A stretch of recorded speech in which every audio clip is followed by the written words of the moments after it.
வணக்கம் நண்பர்களே. மீனில் நிறைய ஹெல்த் பெனிஃபிட்ஸ் இருந்தாலும் அதில் நிறைய முள் இருக்கிறதுனால இதை மேக்ஸிமம் நிறைய பேர் அவாய்ட் பண்ணிடுவாங்க. ஆனால் நாம் இன்றைக்கி சமைக்க போகிற இந்த வஞ்சர மீனில் முள் ரொம்ப கம்மியாக இருக்கும், ஹெல்த் பெனிஃபிட்ஸும் நிறைய இருக்குது. வாங்க எப்படி செய்யலாம் அப்படின்றத பார்க்கலாம். மீன் வாங்கிட்டு வந்த உடனே கல்லுப்பு மஞ்சள் சேர்த்து நல்லா வாஷ் பண்ணி எடுத்துக்கோங்க. வாஷ் பண்ணதுக்கப்புறம் மறுபடியும் கொஞ்சமாக மஞ்சள் தூள், தனி மிளகாய் தூள், கல்லுப்பு சேர்த்து நல்லா மிக்ஸ் பண்ணி மூடி போட்டு மூடி வச்சுருங்க. நம்ம குழம்பு ரெடி ஆகிறதுக்குள்ளார இந்த மசாலாக்கள்லாம் மீனில் நல்லா அப்சர்வ் ஆகி நம்ம சாப்பிடும்பொழுது நல்லா டேஸ்ட்டாக இருக்கும். மீன் குழம்பு செய்கிறதுக்கு மேக்ஸிமம் நல்லெண்ணெய் யூஸ் பண்ணுங்கள். நல்லெண்ணெய் யூஸ் பண்ணிங்கன்னா இன்னும் டேஸ்ட்டு நல்லாயிருக்கும்.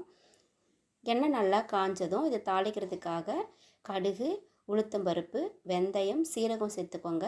கடுகுலாம் நல்லா பொரிஞ்சதுக்கப்புறம் ஒரு கைப்பிடி அளவுக்கு பூண்டு சேர்த்துக்கலாம். கறிவேப்பிலை சேர்த்துக்கோங்க. பச்சை மிளகாய் ஒரு 2 சேர்த்துக்கலாம். இதெல்லாம் நல்லா வதங்கினதுக்கப்புறம் கட் பண்ணி வச்சுருக்கிற வெங்காயத்தை சேர்த்து அது நல்லா பொன்னிறமாக மாறுற அளவுக்கு நம்ம வதக்கி எடுத்துக்கலாம். வெங்காயம் நல்லா வதங்கினதுக்கப்புறம் பொடியாக நறுக்கி வச்சுருக்கிற தக்காளி சேர்த்துக்கோங்க. தக்காளி வதங்கினதும் நம்ம தேவையான அளவுக்கு உப்பு சேர்த்துக்கோங்க. ஆல்ரெடி நம்ம மீனில் உப்பு சேர்த்துருக்கோம், அதனால் இதை பார்த்து சேர்த்துக்கோங்க, இல்லாட்டி உப்பு அதிகமாகிடும். தக்காளி எல்லாம் நல்லா வதங்கிடுச்சு.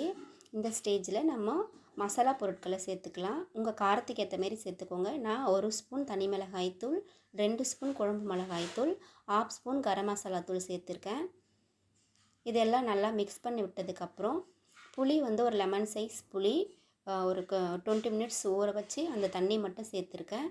சேர்த்ததுக்கப்புறம் நமக்கு எவ்வளோ தண்ணி வேணுமோ அந்த அளவுக்கு தண்ணி சேர்த்து உப்பு, காரம், புளி எல்லாமே கரெக்டாக இருக்கான்னு செக் பண்ணிவிட்டு மூடி போட்டு நல்லா மூடி வச்சிடலாம்.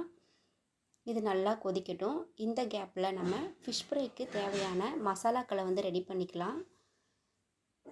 பூண்டு, இஞ்சி, தனி மிளகாய்த்தூள், கரம் மசாலா,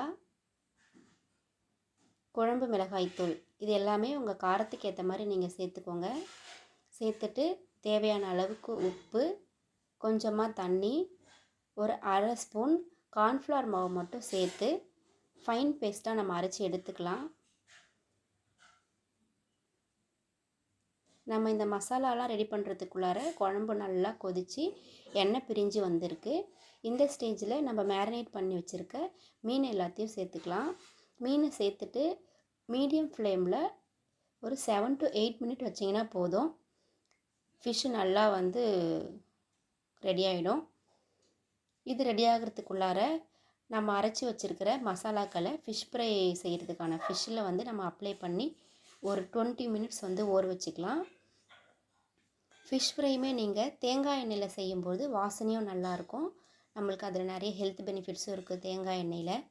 இந்த வஞ்சர மீன் பார்த்திங்கன்னா ரொம்ப நிறைய ஹெல்த் பெனிஃபிட்ஸ் இருக்குது. இது 100 கிராம் வஞ்சர மீனில் 114 கிராம் கலோரிஸ் இருக்குது, 22 கிராம் ப்ரோட்டீன்ஸ் இருக்குது, 2 கிராம் கொழுப்பு இருக்குது, 58 மில்லிகிராம் கொலஸ்ட்ரால் இருக்குது, 200 மில்லிகிராம் கால்சியம் இருக்குது, 2.28 மில்லிகிராம் இதில் இரும்பு சத்து இருக்குது.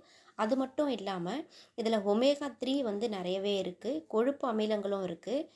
அது மட்டும் இல்லாமல் vitamin B, C, D, potassium மற்றும் செலினியம்லாம் இதில் அதிகமாக இருக்குது. இந்த மீன் நம்மளுக்கு வெயிட் லாஸ்க்கு ஹெல்ப் பண்ணுறதா சொல்கிறாங்க. இதில் ஒமேகா 3 இருக்கிறதுனால நம்மளுக்கு ஹார்ட் சம்மந்தப்பட்ட டிசீஸ்லாம் வராது. ப்ளஸ் பக்கவாதமும் இது சாப்பிட்றதால நம்ம மேக்ஸிமம் அவாய்ட் பண்ணலாம் அப்படின்னு சொல்கிறாங்க.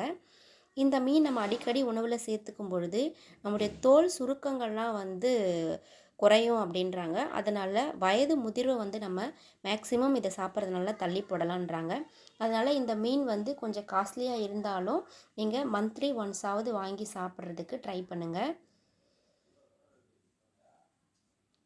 ஃபிஷ் ஃப்ரையும் சூப்பராக ரெடி ஆகிடுச்சு. ஃபிஷ் ஃப்ரையும் டீப் ஃப்ரை பண்ணாமல் இந்த மாதிரி தவாவில் நீங்கள் ஃப்ரை பண்ணிங்கன்னா நம்ம ஆயிலும் இதுக்கு கம்மியாகும், நாமளும் ஆயில் கம்மியாக சாப்பிட்ட மாதிரியும் இருக்கும். அவ்வளோதான், ஃபிஷ் ஃப்ரை அண்ட் வஞ்சர மீன் குழம்பு ரெடி ஆகிடுச்சு. எனக்கு இது மாதிரி எங்கள் எல்லாருக்குமே மசாலா சேர்க்காமல் இது மாதிரி செஞ்சு சாப்பிட தான் பிடிக்கும். உங்களுக்கு எப்படின்றத கமெண்ட் பண்ணுங்கள் ஃப்ரெண்ட்ஸ்.